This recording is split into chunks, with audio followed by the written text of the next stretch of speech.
경기도에 사는 곽원근 씨는 올해로 77세입니다. 불과 2년 전만 해도 그는 하루하루가 무의미한 시간의 반복이라고 느꼈습니다.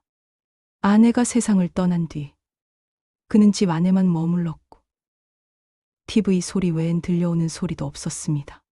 더 힘들었던 건 마음의 병이었습니다. 잠도 잘 오지 않았고 식욕도 거의 없었습니다. 하루 한 끼를 간신히 넘기고는 소파에 누워 천장을 바라보며 시간을 보냈습니다. 어딘가 나가려고 옷을 입었다가도 다시 벗어두기 일쑤였습니다. 전화는 점점 줄었고 그의 휴대폰은 몇 날 며칠 진동조차 울리지 않았습니다. 내가 왜 살아야 하지? 그는 그렇게 자신에게 자주 묻곤 했습니다. 자신이 더 이상 누구에게도 필요하지 않다는 생각에 사로잡혔습니다. 친구들도 하나둘 떠났고 자식들은 각자의 삶에 바빴습니다. 때론 외로움을 이기지 못해 눈물 짓는 날도 있었습니다. 그러던 어느 날 그는 우연히 복지관을 알게 되었습니다. 평소라면 그냥 지나쳤을 그곳이 이날따라 이상하게 마음을 끌었습니다. 복지관이라는 이름에서 떠오르던 막연한 이미지와는 달리 활기찬 분위기와 사람들의 웃음소리가 문을 열자마자 그를 반겼습니다. 그저 밥이나 한 끼 얻어먹고 조금 걷다가 돌아갈 생각이었지만 생각보다 다양한 프로그램이 눈에 들어왔습니다. 요가, 서예, 컴퓨터, 외국어 강의까지 있었습니다. 특히 도서관이라는 공간이 그의 눈을 사로잡았습니다. 마치 학생 시절로 돌아간 듯한 분위기였습니다. 노인이라서 더는 배울 수 없다고 생각했던 자신이 부끄러워질 정도로 그곳엔 열정이 가득했습니다. 그는 잠시 서서 사람들의 모습을 바라보다가 천천히 안으로 들어갔습니다. 그렇게 그의 발걸음이 새로운 인생의 문턱을 넘기 시작한 순간이었습니다. 그냥 밥이나 한 끼 얻어먹을 생각으로 찾았던 그곳에서 그의 인생은 다시 움직이기 시작했습니다. 도서관에는 책상마다 앉아 책을 읽고 공부하는 노인들이 있었습니다. 일본어, 중국어, 스페인어를 외우는 이들이 있었습니다. 그 풍경은 어쩐지 낯설면서도 놀라웠습니다. 곽 씨는 도서관 구석에서 무료로 나눠주는 스페인어 입문서를 집어들었습니다. 스페인 여행을 갈 수 있다면 저 사람들처럼. 사실 그는 예전부터 유럽 배낭여행을 꿈꿨습니다. 하지만 평생 자식 키우고 가족을 부양하느라 기회가 없었습니다. 그날 이후 그는 매일 아침 9시 복지관 도서관으로 향했습니다. 젊은 시절 영어도 못했던 그였지만 하나하나 소리내며 단어를 외웠습니다. Gracias, 고맙습니다. Cuánto cuesta? 얼마인가요? Mi gasto España. 스페인이 좋아요. 하루 한 줄 읽기와 함께 스페인어 문장을 적기 시작했습니다. 하지만 인생이 순탄할 리는 없었습니다. 여름 무렵 건강검진에서 초기 치매 가능성이 있다는 통보를 받았습니다. 절망했습니다. 이 나이에 뭘 더 하겠다고. 공부는 다 무슨 소용인가. 며칠 동안 그는 복지관에 가지 않았습니다.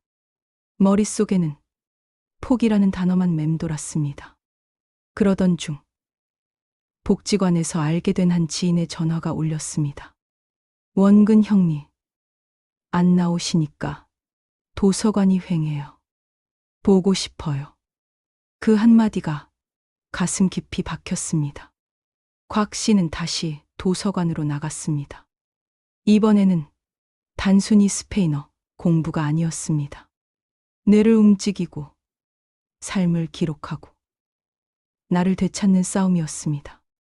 10월 드디어 스페인행 비행기에 몸을 실은 곽 씨. 창밖으로 펼쳐진 하늘은 유난히 맑고 푸르렀습니다. 그는 창가 자리에 앉아 지금껏 살며 단 한 번도 경험하지 못한 긴장과 설렘이 뒤섞인 감정에 젖었습니다. 비행기 안에서 조심스럽게 펼친 스페인어 회화책을 한 장 한 장 넘기며 몇 번이나 중얼거리던 인사말을 다시 되뇌었습니다. 허울르 안녕하세요. 그레이시스 고맙습니다. 디온데 스타일 바뇨. 화장실이 어디에 있나요? 바르셀로나에 도착한 날, 그는 낯선 골목과 거리의 냄새마저도 새로웠습니다.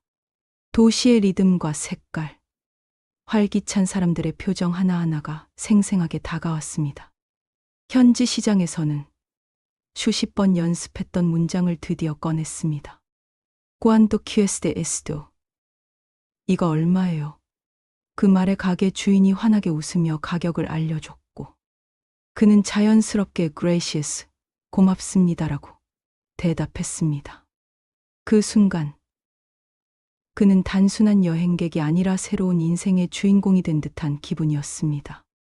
몇 초간의 대화였지만 그것은 그에게 있어 마치 오랜 기다림 끝에 열린 무대 위 첫 독백처럼 느껴졌습니다. 며칠 동안 이어진 여행 속에서 그는 지도를 들고 거리를 걷고 현지인들과 짧은 대화를 나누고 그날그날의 감상을 작은 수첩에 적었습니다.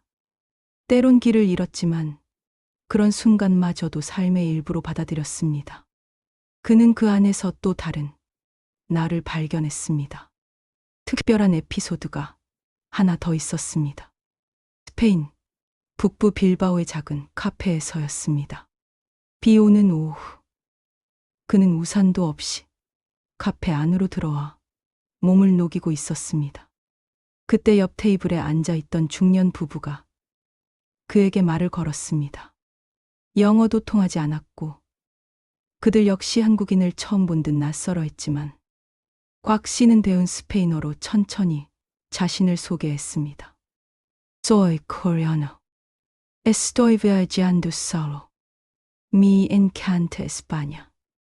저는 한국인입니다. 혼자 여행 중입니다. 저는 스페인을 정말 좋아합니다. 부부는 놀랍다는 표정을 지으며 반갑게 웃었고 이내 따뜻한 차를 권하며 대화를 이어갔습니다.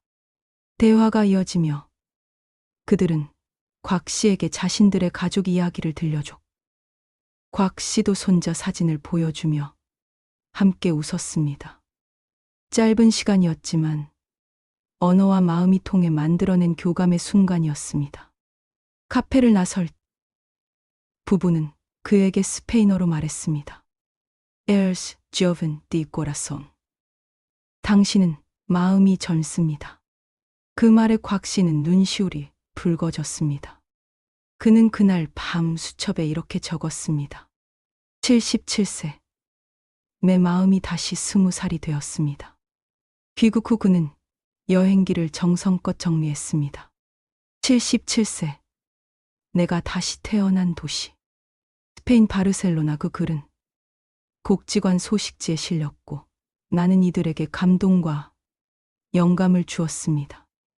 어떤 이들은 그를 따라 스페인어 공부를 시작했고 또 어떤 이들은 오랜 꿈이던 여행 계획을 세우기 시작했습니다. 이제 그는 말합니다. 나이는 숫자에 불과하다고요? 아니요. 나이는 저를 더 단단하게 만든 시간의 증거입니다. 그 시간 위에 새로운 저를 계속해서 써내려가면 됩니다. 곽 씨는 요즘도 도서관에 매일 나갑니다.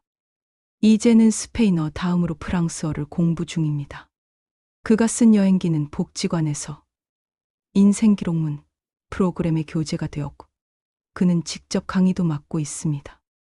살아온 시간보다 남은 시간을 어떻게 살 것인가.